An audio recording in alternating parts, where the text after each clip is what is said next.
Boas pessoal, eu sou o Pedro e sejam bem-vindos a mais um vídeo aqui no canal. E malta, atenção aos jogadores de Metin 2 oficial brasileiro, porque nós temos aqui mais uma notícia que,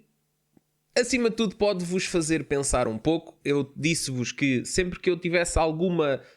coisa que possa acrescentar algo na vossa opinião em relação àquilo que se está a passar, eu iria fazer um vídeo aqui a falar sobre isso. E pois é, malta, no dia 7 saiu aqui uma notícia no MMORPG BR, que é um fórum já um bocadinho, um site um bocadinho antigo que fala sobre notícias dos MMOs, que dá conta de mais um volte-face na OnGame, mas desta vez com contornos um pouco diferentes. Eu vou aqui passar a mostrar-vos a notícia para que vocês possam acompanhar comigo. O fim de uma era. OnGame despede-se do Aika Online no Brasil após 14 anos de história. Mais um jogo que a OnGame distribuía, não era a empresa que desenvolvia o jogo, era somente a distribuidora, tal qual como acontecia com o Metin 2, mas atenção que esta história tem uma particularidade bastante diferente daquilo que aconteceu no Metin. Chamando a atenção de todos os brasileiros que ainda se estão a dedicar às aventuras promovidas pelo clássico Aika Online, a OnGame libertou um comunicado oficial informando que não vai ser mais a responsável pela publicação do jogo no Brasil. A empresa vai continuar a cuidar do jogo até dia 31 de outubro e depois vai transferir a responsabilidade para a CBM Interactive. Vamos então tentar perceber melhor essa história. Bom, vocês já viram que aqui há uma grande diferença, correto?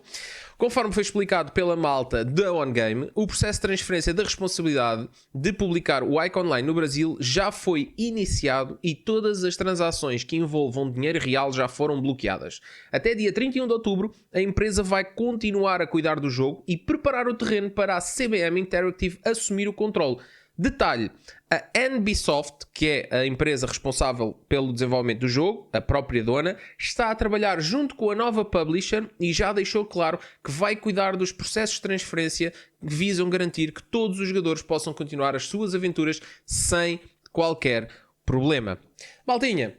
para que vocês entendam o que é que eu estou aqui a querer dizer com isto, basicamente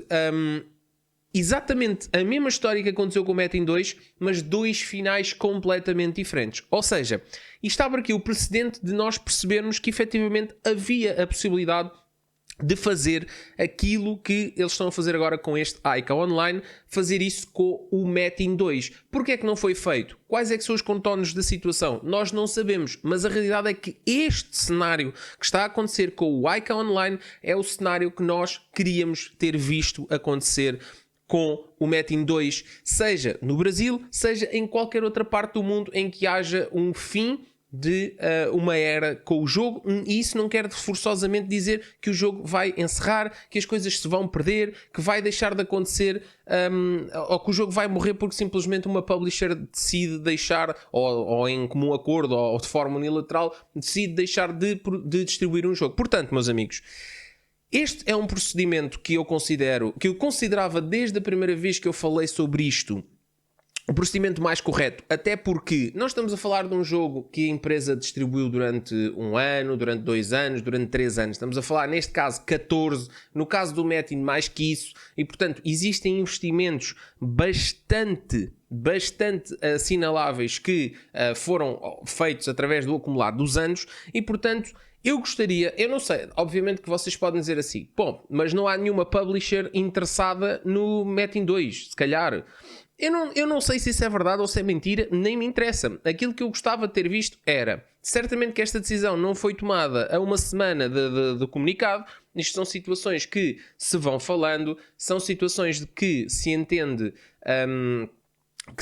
que vão acabar por acontecer, ou porque não se chega a acordo, ou porque de facto as partes estão muito extremadas, e portanto eu gostava que alguém tivesse de alguma forma começado a preparar este caminho mais cedo, de maneira que os jogadores do Metin 2 oficial brasileiro não ficassem no estado em que estão hoje, que é com os seus investimentos, com as suas personagens a serem perdidas, e a história acaba aqui, sem mais nem menos, investimentos avultadíssimos que são perdidos e histórias acima de tudo que são perdidas. Porque eu acredito que, e isto é especulação, não sei se será assim ou não,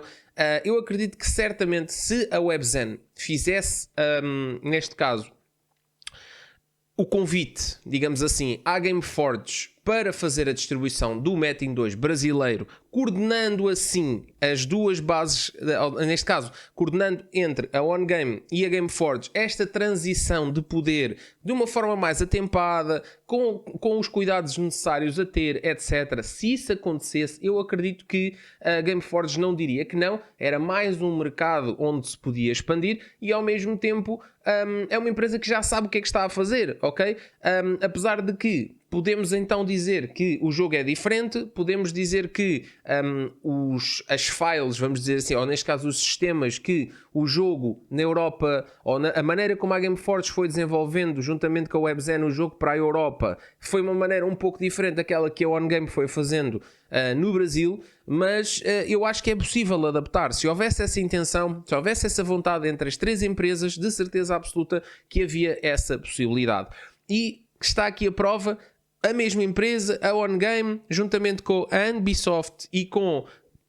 a CBM Interactive, conseguiram chegar a acordo e vão conseguir fazer uma transição suave, uma transição que não vai prejudicar o consumidor final, que não vai prejudicar...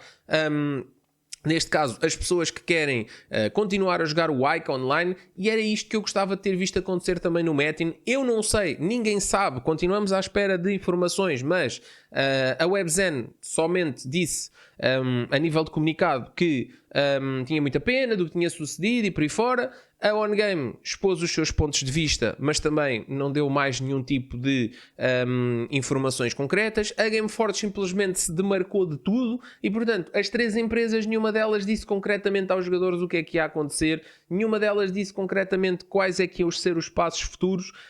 e, portanto, muito sinceramente, pessoal, eu acho de verdade que esta notícia que eu aqui vos trago, vai estar na descrição o link para que vocês também possam lá ir ver se quiserem. Já agora sigam o site, que é um site muito interessante, com notícias relacionadas com MMORPGs e não só.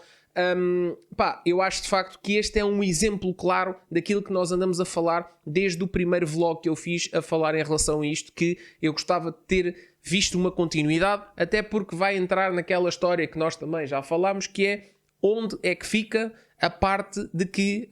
no oficial vocês estão seguros, os vossos investimentos estão seguros, não vão perder de um dia para a noite os vossos investimentos. Essa parte simplesmente desaparece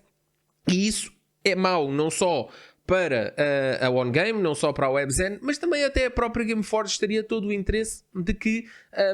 essa situação ocorresse de uma forma mais ligeira possível, com o mínimo de ricochete possível, porque lá está, a empresa que é a dona é a mesma, tanto no Brasil como cá na Europa, apesar da publisher ser diferente, mas se algum dia, como se costuma dizer cá em Portugal, se algum dia se zangam as comadres, o procedimento é exatamente o mesmo, ou seja, não sei.